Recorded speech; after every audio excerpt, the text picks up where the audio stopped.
président directeur général de Bloomfield Investment Corporation. Monsieur Stanislas Zézé est notre invité cette semaine. Merci Monsieur Zézé de nous recevoir. Merci, bonjour. Vous dirigez cette entreprise de notation financière. Quel est son but premier? Le rôle d'une agence de notation financière, c'est d'évaluer la capacité des entités que nous notons à pouvoir rembourser les emprunts qu'elles contractent.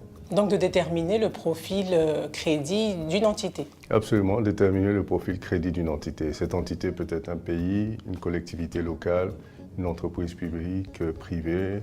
Personne physique? Non, malheureusement, nous ne notons pas les personnes physiques. Les personnes physiques, c'est un autre processus qu'on appelle, si vous voulez, une évaluation de l'historique de crédit à travers un bureau de crédit. Donc à vous entendre, cette méthodologie pourrait s'appliquer au crédit à la consommation, n'est-ce pas? Oui, le bureau de crédit, c'est justement, c'est même l'entité par excellence pour évaluer, si vous voulez, le crédit à la consommation.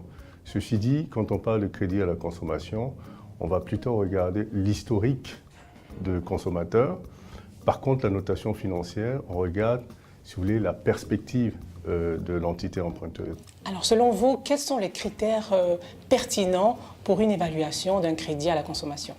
Alors quand on parle de crédit à la consommation, il faut se rassurer que le consommateur a les revenus nécessaires justement pour pouvoir rembourser l'emprunt pour une consommation. Donc il y a un certain nombre d'éléments qui sont pertinents. C'est généralement le salaire et donc de voir si le remboursement justement du crédit contracté respecte ce qu'on appelle la quotité cessible. La quotité cessible, si vous voulez, c'est le montant que vous ne devez pas dépasser, si vous voulez, dans votre salaire. Et je crois qu'il était à 30%, il est monté à 50%. Donc le remboursement total de votre dette ne devra pas dépasser 50% de votre salaire parce qu'on présume que vous avez autre chose à faire avec les autres 50%, notamment votre loyer, vous occupez de l'école de vos enfants, enfin toutes vos dépenses. Donc on ne prête qu'aux riches finalement? Non, on ne prête pas qu'aux riches, on prête à ceux qui peuvent rembourser. Parce que c'est ça le principe du prêt. Vous empruntez, vous remboursez. Ceux qui mettent à disposition des fonds ne sont pas des fonds de solidarité, c'est du business. Donc celui qui vous prête, c'est parce qu'il veut gagner de l'argent. Il vous prête avec un taux d'intérêt. Quand vous remboursez un peu plus que ce que vous avez emprunté. Disons que je doive présenter un dossier pour un crédit à la consommation. Quels sont les conseils que vous pouvez me donner? C'est vrai que nous sommes malheureusement dans un environnement où il est difficile pour le banquier d'avoir l'historique de crédit. Le bureau de crédit régional qui a été mis en place se limite au crédit bancaire. Ceci dit, il n'y a pas encore vraiment de partage d'informations dans notre environnement, ce qui fait que ceux qui prêtent sont plus sceptiques, ils n'ont pas les informations nécessaires.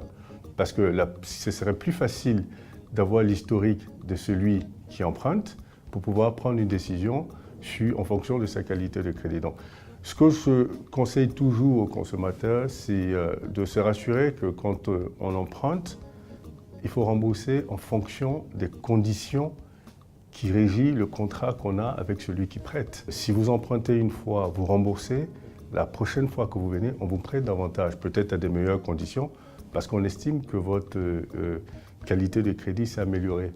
Quand vous empruntez, que vous ne remboursez pas, évidemment, vous réduisez votre crédibilité. La prochaine fois, soit on vous refuse le crédit, ou on vous fait un crédit beaucoup plus cher, parce qu'on voudrait rentrer rapidement. Donc, si vous voulez, en fait, vous pénaliser de n'avoir pas été correct la première fois. On vous a déjà refusé un crédit? Ah ben, écoutez, on refuse des crédits à tout le monde, spécialement quand vous êtes étudiant, quand vous n'avez pas de moyens. On est plus, si vous voulez, prudent quand on vous prête.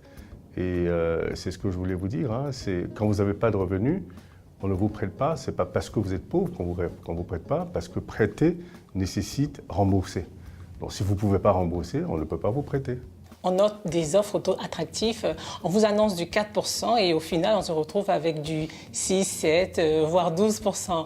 Est-ce que vous pensez qu'il y a une véritable transparence à ce niveau? Il y a un problème de transparence, c'est clair, mais en même temps, c'est la responsabilité de l'emprunteur de se renseigner.